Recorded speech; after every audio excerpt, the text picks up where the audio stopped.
শাহবাগে ছাত্রদলের ছাত্র সমাবেশে জড়ো হচ্ছেন সংগঠনটির নেতাকর্মীরা। জুলাই অভ্যুত্থানের বর্ষপূর্তি উপলক্ষে আয়োজিত সমাবেশে বিকেলে ভার্চুয়ালি যুক্ত হবেন বিএনপির ভারপ্রাপ্ত চেয়ারম্যান তারেক রহমান। বিকেল ৩টায় শুরু হবে সমাবেশ। এরই মধ্যে জাদুঘরের সামনে নির্মিত মঞ্চের সামনে স্লোগান দিচ্ছেন নেতাকর্মীরা। বিশাল সমাবেশ হবে বলে আশা করছেন ছাত্রদলের সাধারণ সম্পাদক নাসির উদ্দিন নাসির।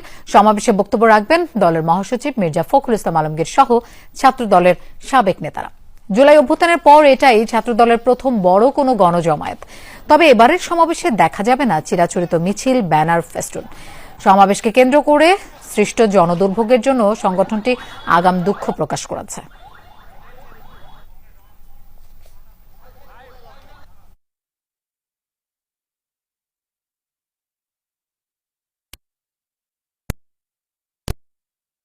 আগামী দিনে ছাত্রদের স্বার্থে, ছাত্রদের কল্যাণে যে কোনো প্রকার স্যাক্রিফাইস করতে ছাত্রদল সদা প্রস্তুত। শাহবাগ চত্বরে অতীতে যত রাজনৈতিক সমাবেশ হয়েছে, যত ছাত্র সমাবেশ হয়েছে, সব থেকে বড় ছাত্র সমাবেশ আজকে ইনশাআল্লাহ এই শাহবাগ চত্বরে বাংলাদেশ জাতীয়তাবাদী ছাত্রদল উপহার দিবে। সেজন্য আপনাদের সকলের আমরা সহযোগিতা কামনা করছি। অতীতে আমরা সহযোগিতা পেয়েছি।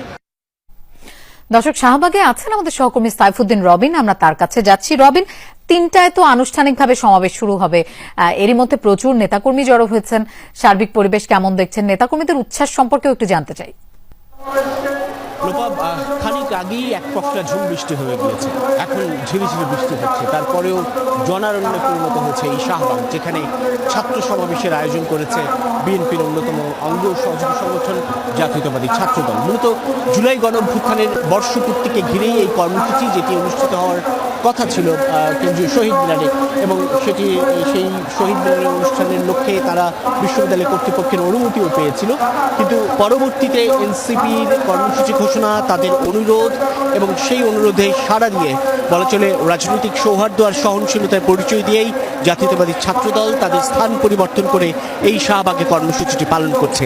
যেটি বলছেন ছাত্রদলের নেতৃবৃন্দ, যে জুলাই গণঅভ্যুত্থানে ছাত্রদলের কতটা জোরালো ভূমিকা ছিল ও আত্মত্যাগ ছিল, সেটুকুই তারা আবার উল্লেখ করতে চায় এই সমাবেশ থেকে।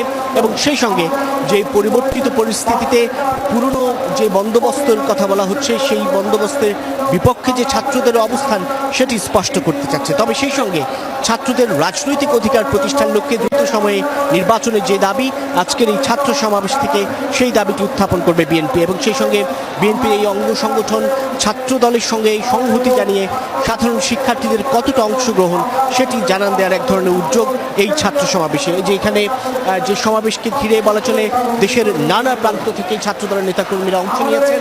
একদিকে